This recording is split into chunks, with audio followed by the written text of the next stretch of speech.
Still ahead on the Morning Report, we could be just days away from confirming the next Supreme Court justice. You know, it gets me a little teary-eyed thinking about it. Why some Mainers say this moment is about a lot more than politics.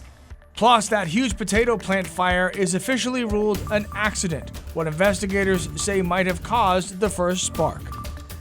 And later, ski season might be winding down, but that's not stopping some pros from hitting the slopes. We'll check in with the U.S. Alpine Championships. And we have some showers to wrap up the rest of the week, but temperatures will be on the rise. This is the Morning Report.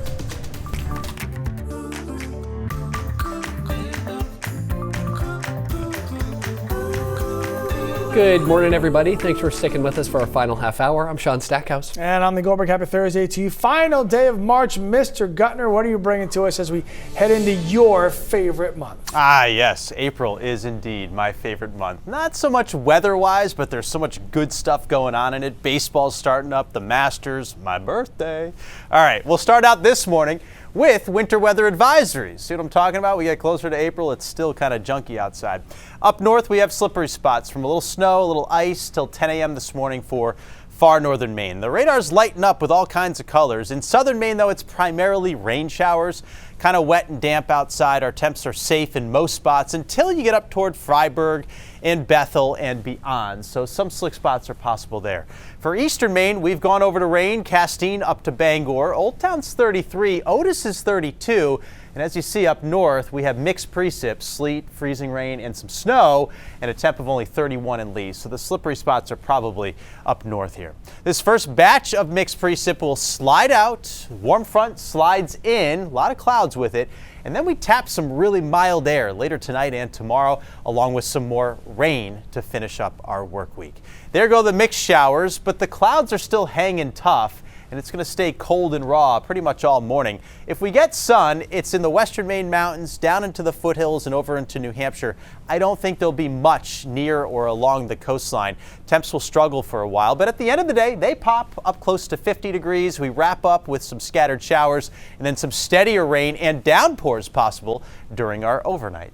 Mixed showers this morning, some slippery spots inland 35, cloudy, cool, damp midday around 40, and then it's 50 this afternoon and evening, with some more showers around from time to time. We'll look at your weekend forecast. Looks pretty good. That's coming up.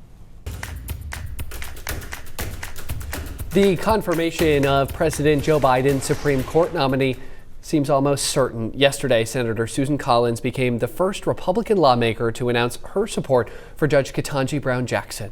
If confirmed, Jackson would be the first black woman to serve on the highest court. So our Alex Haskell looked into what her confirmation would actually mean to black women who are part of the legal community in our state. Good morning, Alex. Hey guys, good morning. So as many of us know, Maine is not a very diverse state by any means. In fact, Penobscot County's Assistant District Attorney Shelley O'Keefe is believed to be Maine's only black prosecutor. She says seeing Judge Jackson this close to the highest court is inspiring. You know, it gets me a little teary-eyed thinking about it.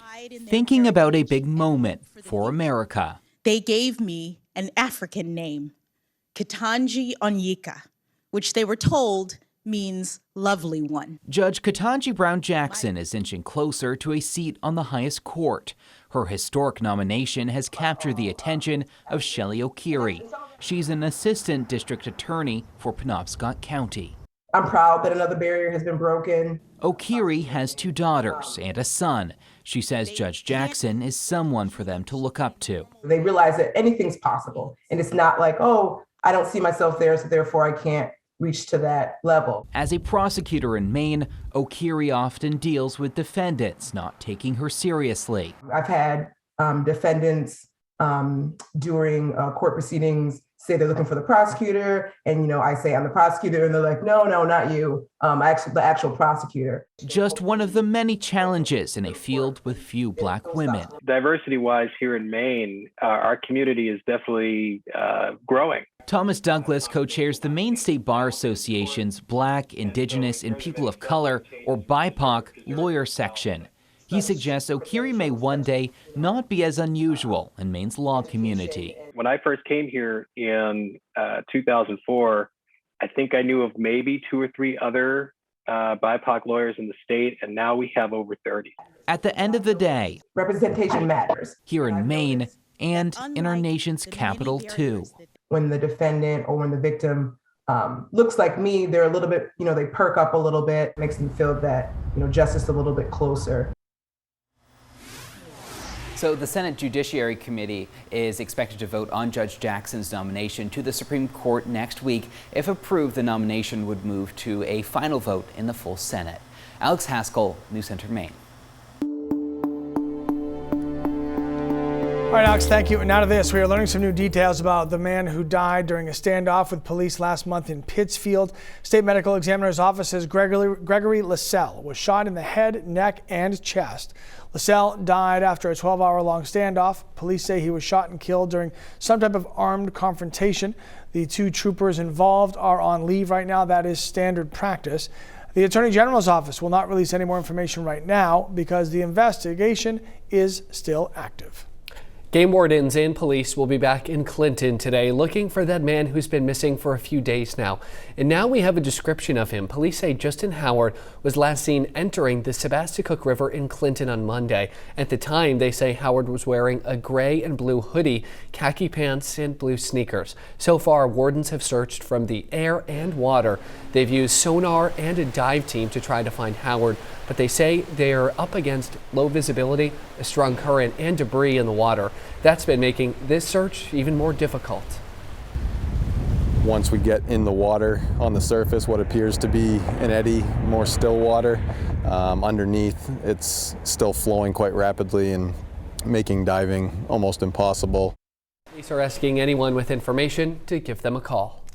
It has now been 1 week since a fire destroyed the Penobscot-Macrum facility in Belfast, and now the state fire marshal's office says it appears to have all been an accident. While investigators say they still don't know exactly what sparked the fire, they do think it was either a spontaneous combustion of leftover food or a mechanical issue. Officials say the fire started in the area of one of the fryolators right next to a conveyor belt. It then spread directly into the exhaust venting system, which exits through the roof. Investigators also have found out what caused the fire at the Blue Nose Inn last month in Bar Harbor. State fire officials are saying it was electrical and that the sprinkler system had been shut off.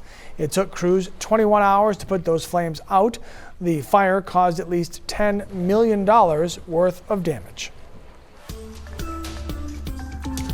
There's a lot to keep track of when it comes to COVID-19, so here are three things right now. First, students at one high school in Kennebec County will be learning remotely for the rest of the week because of a spike in COVID-19 cases. Administrators with Maranacook Community High School in Reedfield say they're too short-staffed. According to the Portland Press Herald, 20 students and 5 teachers have tested positive this week. School administrators say they aren't sure what's causing the increase in cases.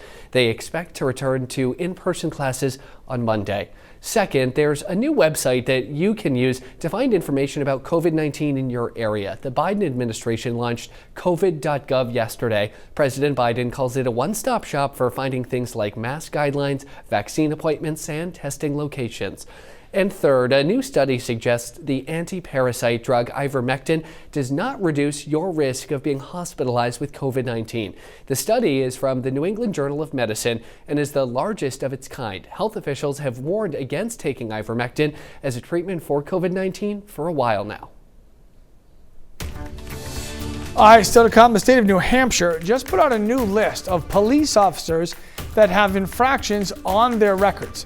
State leaders say this is actually going to help build trust. We'll talk about it coming up. First, Todd, something to know about our Thursday weather. Well, it involves this morning's temps. There may be some problems well away from the coastline, up in the mountains and north with some icy spots. You can see Berlin, New Hampshire, Freiburg, Rangeley's 28, Greenville's 29, 30 for Holton and Caribou. And we have a little mixed precipitation falling, so be careful in those areas. Most other spots, though, are fine.